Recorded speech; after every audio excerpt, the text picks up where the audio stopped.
Hi, I'm Leila. And I'm Beth.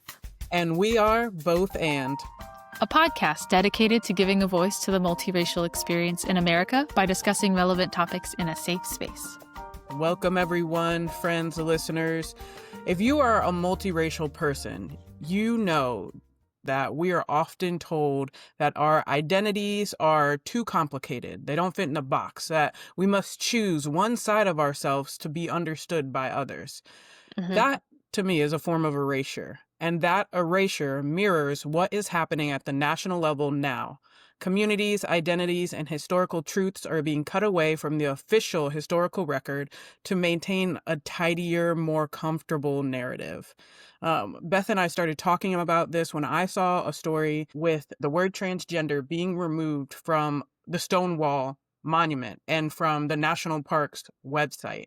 And that was one of many instances we've seen over the past couple of months of historical erasure happening in real time. Where's this coming from? Well, it came from an executive order that was issued March 27th of this year. Basically, you know what? I'm just read it because it's hard to summarize it all without sounding reductionistic or inflammatory. And so I'd rather just go straight to a primary source. The purpose of the executive order is, quote, "Over the past decade, Americans have witnessed a concerted and widespread effort to rewrite our nation's history, replacing objective facts with a distorted narrative driven by ideology rather than truth. This revisionist movement seeks to undermine the remarkable achievements of the United States by casting its founding principles and historical milestones in a negative light. Under this historical revision, our nation's unparalleled legacy of advancing liberty, individual rights, and human happiness is reconstructed as inherently racist, sexist, oppressive, or otherwise irredeemably flawed." Okay, can I just stop you for 1 second? That is so crazy. Just the beginning of that is so crazy to hear. We know where it's going, but America, be real. Sure, you liberated yourself from England just to turn around and restrict the liberties of the native populations. And we tout that we're a paragon of individual rights, but everyone other than a rich white man has had to fight for their right to vote. People have had to fight for their right to marry who they want to marry. I don't even want to get started on the human happiness part when America is constantly making choices and policies that make corporations happy and harm our people. That's not to say we haven't done some great things as a country, but to just even there, I'm like, that's just a little bit. Like, what are we talking about? So to continue, it says, "Rather than fostering unity and a deeper understanding of our shared past, the widespread effort to rewrite history deepens societal divides and fosters a sense of national shame, disregarding the progress America has made and the ideals that continue to inspire millions around the globe." Another one, basically just to jump down and say what's going to happen. That's where the motivation came from the executive order. And so it says, quote, "It is the policy of my administration," Trump's administration, "to restore federal sites dedicated to history, including parks and museums, to solemn and uplifting public monuments that remind Americans of our extraordinary heritage, consistent progress toward becoming a more perfect union, an unmatched record of advancing liberty, prosperity, and human flourishing. Museums in our nation's capital should be places where individuals go to learn, not to be subjected to ideological indoctrination or divisive narratives that distort our shared history." I'm like feeling this in my body. I'm like feeling the rage. Like I have to unclench my jaw. I'm talking on a podcast, so I need to be able to have a working jaw. But it's just like the dog whistles are wild in that. And it's like you're saying the opposite of what you're actually doing. It reminds me of a multiracial child being told by either a peer or an authority figure in their life that you're not really Black, you're not really Japanese, you're not really whatever your cultural background is, your Ethnic. whatever your ethnic background is, let's saying that's not really a part of who you are. And in both of these cases, whether it's a multiracial person having their identity diminished or our American history being diminished, it's selective truth. It is flattened for ideological convenience. It's identity being reduced to something palatable when the reality is complex, and there's Yes. beauty in that complexity. It's fine for it to be complex. It's very either or language. Either Mhm, America is a hero or America is a villain. And really it's both and. You know, mhm, it's our history is layered and complex. Um, and just like all of our identities and histories are. And I think um a simplified story and making things either or doesn't help develop critical thinking or understand complexity or even help us learn from the past or yeah, past mistakes or things like that. And so I think there are a lot of ramifications of this kind of censorship or erasure or brushing under the rug. So, for example, like in terms of censorship or whatnot, you know, the executive order discusses like things that are meant to bring shame or to talk mhm, about like evils or racism or whatnot. There have been lots of signs in national parks mhm, saying if you see any anti-American language on any sign, you know, report it here, and it's like a QR code or a link or something. mhm, And the I saw it on Instagram, you know, the Japanese American National Museum, JANM, mhm, was like, "Hey, there are signs like this at the Manzanar Park," and that's a national park where one of the Japanese internment camps were. mhm, And they're like, "That language is so specific, and if they're trying to brush Japanese internment under the rug, like, that is a huge part of American history, that yeah, while there were concentration camps in Germany that were, like, annihilating entire racial groups, America was interning their own citizens without due process. And mhm, that's not to make America look like a villain. It's to say, hey, this is a problem. This wasn't right. This broke a lot of constitutional rights and amendments. mhm, We should learn and grow from that. That affected my entire family was mhm, interned during World War II mhm, on mhm, the West Coast. And so that's something that it should be learned and noted in American history, but then to have signs saying like, "Hey, like, if this language is, like, un-American" no, 'cause that's very American because that's what happened in America, in yeah. American history. Yeah, and where do we go to learn this if it's being removed from the museums, if the plaques are being taken down or modified, if different monuments, because it's like a couple of years ago everybody was very, or I would say this administration was very anti taking down monuments, but now you're Sure. putting back up monuments that are telling a clean version of history and doesn't look at the whole person. Like, erasing that data is erasing history. It's erasing story. It's erasing the complexity of it all. And that is part of the American story that shouldn't be lost. And it is, Yeah. I think if you're doing it at a national level with our histories, we already do it at an individual level with our multiracial population and other people.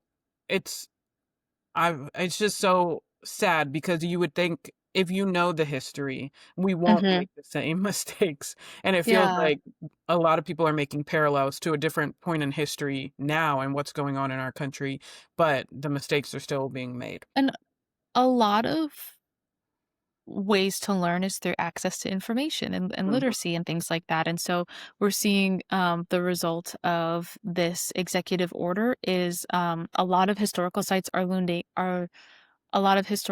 are losing funding mhm, um, and federal grants or even bids for designations as national historic landmarks, which mhm, protects them from outside development. mm, A really good example of this, one of my friends who works at a historical site turned me onto the Whitney Plantation, which is like a really small historical site down south, and it lost its bid and federal funding. mhm. It has since thankfully recovered funding, Nice. but for smaller sites like the Whitney Plantation, like funding cuts lead to like a lot of financial instability.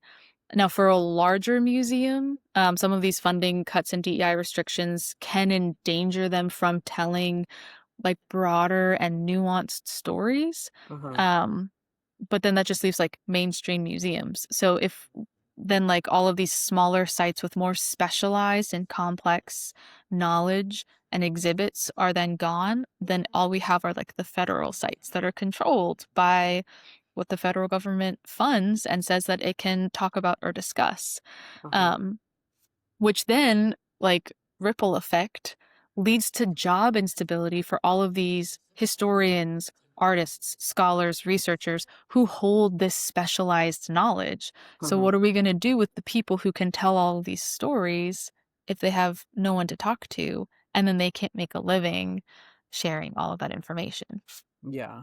And I think I saw, luckily, many of these organizations are issuing formal statements that object to that executive order that was released in March. 36 organizations band together to write a statement titled Historians Defend the Smithsonian, which is Yes. And amazing. yeah, there's so many under that. And that statement basically is like, this is antithetical to everything we believe in and work for. Hmm. Um, and like a huge amount of these historical institutions are state and federal institutions, and Hmm. so this executive order impacts what they can publicly say. Yeah. And then other institutions, and a lot of them have boards and donors who are really risk averse, and so Uh, they're going to want to play it safe, like we talked about with Will on the DEI initiative episode. You guys yeah. can go back and listen to that. But like, if there is, what is the cost benefit analysis of risking? Like, do we want to protect our employees? Do we want to keep our doors open? Do we want to move forward with our mission? Hmm. Um, Interestingly enough, my friend also turned me on to some museum sciences research. And Mm. Susie Lorraine is a notable researcher in that field. And so she found that like museum goers tend to lean more conservative on the spectrum, whereas Interesting. the staff that work there tend to lean more liberal. And so her research notes that people um, who go to museums tend to want the facts. Just give me the facts. And they want to know the whole story. So Uh-huh. then that means that museum workers have to strive to communicate their research and present the facts without any, and like bridge that gap between the liberal and the conservative divide. So if they don't use any language that's just going to trigger a certain mindset and then shut down communication or Huh. create a wall, they have to really work to communicate just the story. So, and like give people all the puzzle pieces so that they can fit it together. And yes, like nothing is just the facts, and history is never truly unbiased, but like they're really just striving to tell a complex narrative of what Um, was and then give it to people in a very neutral way. And I found that so fascinating of like they're already trying to do all this complicated work and bridge this divide, and now this just makes this even more complicated and hard and convoluted. yeah. I'm surprised by that stat that it's museum audiences like skew more conservative, because I am very not conservative and I love a museum, so I know I'm a different data point on that study, but Sure. it it is good to know how much work has already been put into these institutions to do exactly that, bridge the gap. And it's like, well, now if you're being told you can't even talk about, it's almost like don't talk about our shameful past. Like we don't get the full story, and the facts that you see on a plaque or that you see in an exhibit was somebody or was somebody's family Yeah. or it is their history. And for a lot of stuff, it's not as far removed as we think, especially if we're talking about the civil rights movement or anything from the 60s onward. Even slavery is not that far removed from where we are. And the ramifications of that we are still feeling to this day. So, but you're not going to hear all that in a museum. That's No. not the museum's job. That's what I'll talk about. But But, I was checking in on my friend as we were researching for this, because she works for a notable historic site. And she was saying, kind of the way that institutions and staff in this field are responding are really just like kind of very similar to what Will said in the DEI episode. Like most people are just trying to do the work and say what they need without catching any negative attention. And uh-huh, also like where you're located in the country. Um, Depends. So like Janum, like I mentioned before, is out on the West Coast. uh-huh, And so they're posting a lot of things of like, we denounce this, we don't agree with this, we stand firm in this and that. But then there are institutions closer to DC where if they make any of these kinds of declarative posts and standing against it, that could garner a lot of negative federal attention that Uh-huh. would get in the way of them just doing the work of like honest, inclusive history that tells these like layered and multifaceted stories Uh-huh. and do it in a way that people will actually like listen and internalize. Uh-huh. Um, so ways that so then it kind of depends on where you are, but there are institutions that are responding with direct advocacy with social media posts. There's people who have democracy and civics advocacy work as well. Uh-huh. And then there's also indirect advocacy, like showing the work and letting it speak for themselves. Yeah. Um, my friend was also saying, like, thankfully, museum work is a tightly knit field, so they are checking in on each other. Thankfully, I mentioned some job instability before, and Uh-huh. so my friend said that they're like checking in on each other, like, how are you doing? Do you need a place to process? Do you Uh-huh. need a job? Um, but I think like what I found the most interesting from my conversation with her, um, she said in the face of some of these fascist policies, we need to have quote stubborn optimism to keep doing the right thing. And Ooh. I loved that, and she's like, "I know, like, Uh-huh. sometimes people can think that's a little naive or, like, silver lining, but, Uh-huh. but then the alternate would be to succumb to defeatist attitudes, Yeah. and that's not helpful either." No. And I think we can learn a lesson from those individuals that are in those institutions. That museum tight knit community, the multiracial community is not as tight knit because we are so Right. vast, you know. Yeah, and But diverse and yes, and it's like you might group in with other parts of your identity, and that's completely fine. I think one thing that we and any multiracial podcasters trying to do is to find that common ground to unite the communities, and just to share that you have a safe space and like let's talk about all these different things. But for us as individuals, whoever is listening to this podcast, multiracial or not, I think it is very clear that a nation that erases inconvenient histories becomes fragile, becomes dishonest, and is incapable of self reflection. And that's mm, dangerous. yes. So, similarly, when an individual's story or identity is being denied, it fractures belonging and trust. And multiracial people, I believe, simply by existing and insisting on the validity of our lived truths, model a bigger democratic principle. And that Mm, is that multiple truths can coexist, and honoring complexity is not division. That's like truly what makes us great. That's an act of resistance, in my opinion. But the American Association for State and Local History recommends citizens respond by doing some of the following actions. So, one of these is visiting National Park Service's sites. Leave supportive comment on the NPS feedback form. So just when the story, for example, when they remove transgender from the Stonewall website and from the monument, you can leave a comment and express your discontent with that. The more mhm, that we speak up, the better. The mm, more that we speak up, like you can't ignore multiple comments flooding into our website. I mean, you can, but let's let's make it harder for them to ignore us by speaking up.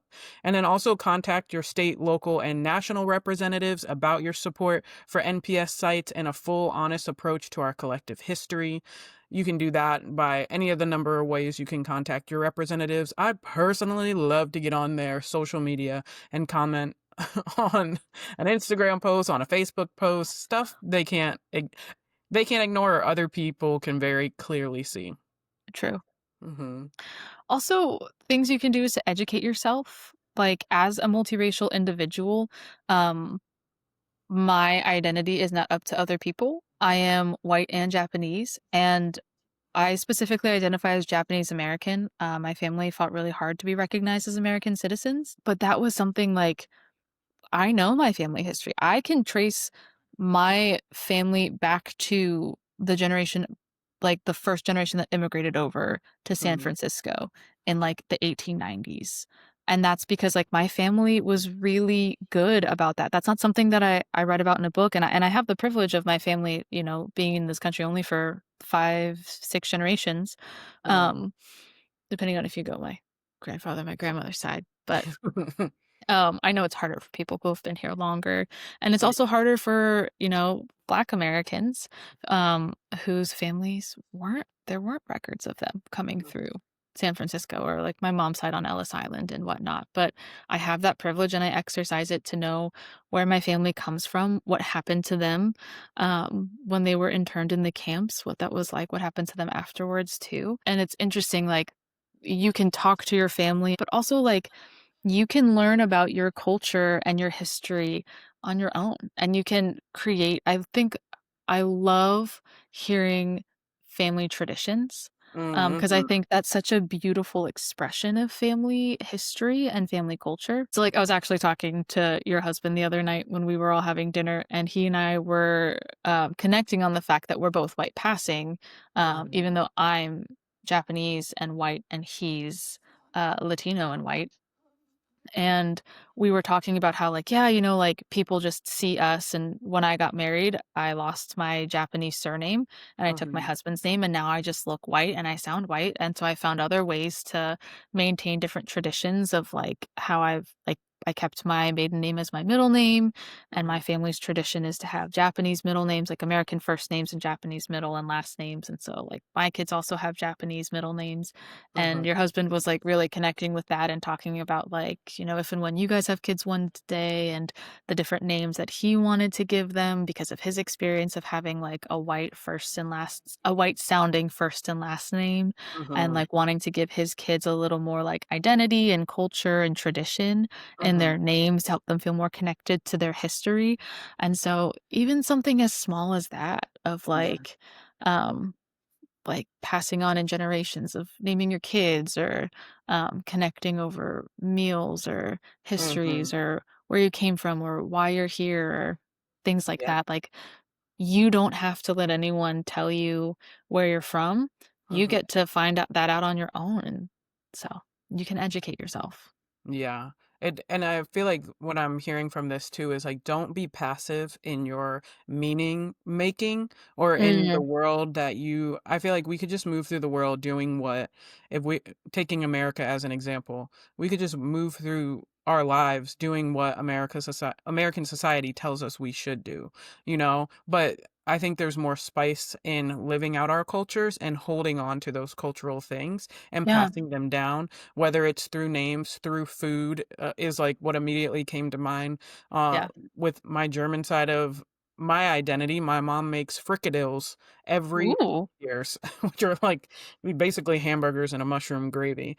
Um, sounds but nice. they're delicious, and don't let this world tell you who you are. Like, be informed by your family. Like, and not saying let your family tell you exactly who you are too, because sometimes multiracial children grow up in a house that only promotes one side of their identity. But like, let that inform how you move through the world. I think Yeah. there's so many beautiful ways to this is so general, but there's so many beautiful ways to live this life. So like, please, like do your research, be active in your identity, and just be. Just be. Yeah. And a lot of it comes from like talking and like Mhm. the oral tradition. Yes, I think the oral tradition is so important, especially when there has been a lack of record keeping in the Black community. And there was Mhm. actually a New York Times article that explained how many, and this is like a quote directly from that article, many Black communities were also stewards of their own stories, maintaining archives, passing down stories through generations, and creating local museums and historical societies to ensure their narratives and contributions were remembered and documented. So that movement culminated in the National Museum of African American History and Culture, which is now a part of the Smithsonian Institute, affectionately known as the Blacksonian. Love it. It's always good, I will say, like definitely double check because shout out to my auntie Julie, who I don't know if she listens to these podcasts. She's the historian in our family, and she did tell us that we were related to Pocahontas, and Ooh. I had to do some research on that because I was like, Auntie Julie, I don't know about that one. Mhm. And the jury's out, honestly, on whether it's true or not. But I do know I have native mixed in my blood on the Black side. So there's Ooh. something. There's a little something, A but little something, something there. I don't think it was But royalty. Mm, Yeah, I mean, my family was great at oral tradition and history. Like I said, my entire family was interned mhm, during World War II, and I didn't learn that from a textbook. I hmm, think I was excited in like middle school when there was one paragraph dedicated wow. to internment in World War II Mhm, in our World War II unit, but my Ji-chan, my grandfather, was the historian in our family, and he was the one who told me, "Yep, and then this is the lineage, and this is, our story of why we came to America, and this is why your great-great-great-grandfather came to America, and this is where he came, and this is what happened, and how he brought everyone over." And so he told us that whole story, and after internment, a lot of Japanese Americans were displaced, mhm, and Seabrook Farms in Seabrook Farms, New Jersey, opened up their doors and said, "Hey, most of our workers are overseas fighting, so we will provide you room and board. wow. We'll give you, housing to live in free for 1 year if you come and work for us, save up some wages, kind of get resettled, and then you can get back on your feet, basically."